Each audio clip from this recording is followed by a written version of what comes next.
Part 1. Russia wants a neutral Ukraine. The Budapest Agreement can be considered an agreement of neutrality. Obviously, if Russia adheres to the agreement, then Ukraine doesn't need to join NATO. Mm-hmm. All right, that's good. Russia doesn't want Ukraine in NATO. And NATO can agree that having Ukraine join would be a violation of the Budapest Accord. So NATO can just kind of grant them that. This is something that I, General Flynn, believe Putin would seriously consider and possibly accept, and it meets half of his demands. This gives him a way out without killing more people.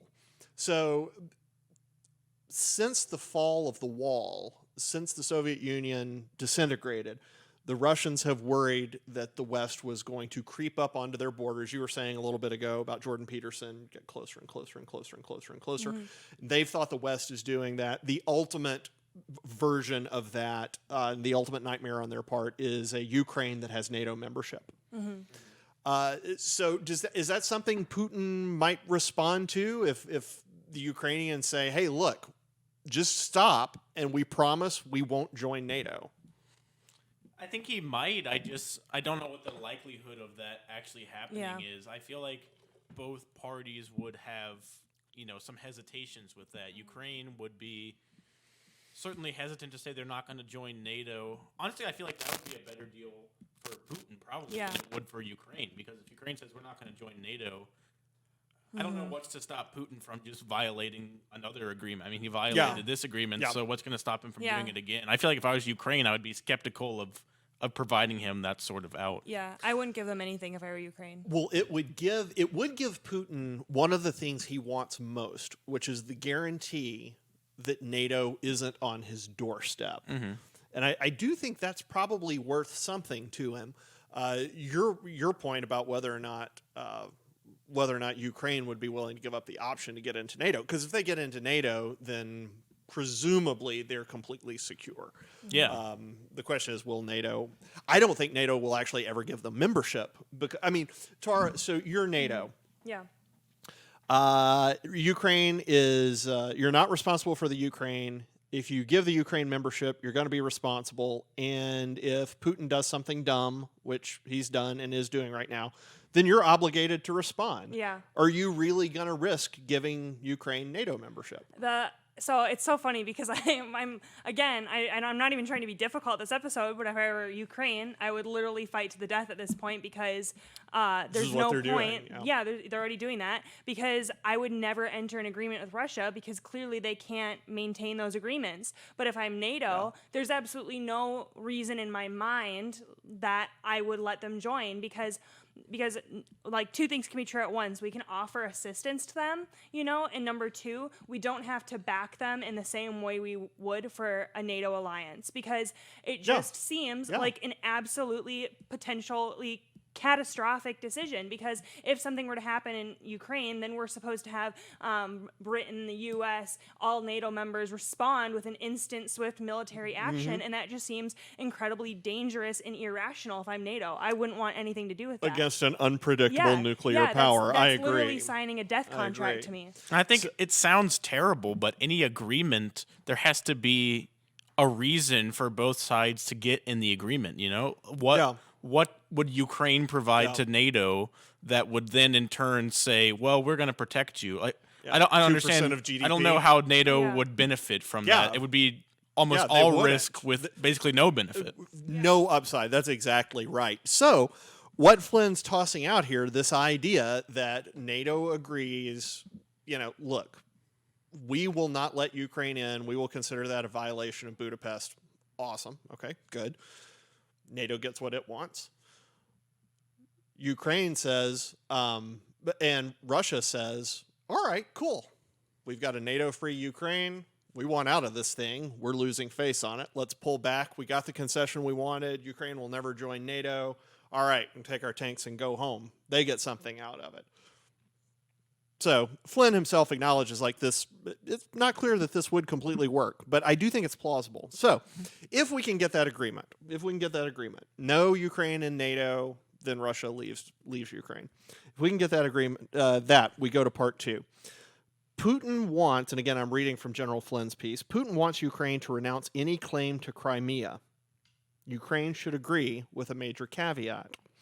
Putin argues that Crimea was unlawfully given to Ukraine in the 1950s, and true or not, he wants it back. Well, Ukraine will never get Crimea back under any conditions without a major war. That's true. Putin is very popular there. And he goes on to say that. Most people don't realize it, but Putin is popular in Crimea. There's no strong attachment to Russia in the, there is a strong attachment to Russia in the region, so it's a loss to Ukraine, but not a substantial loss.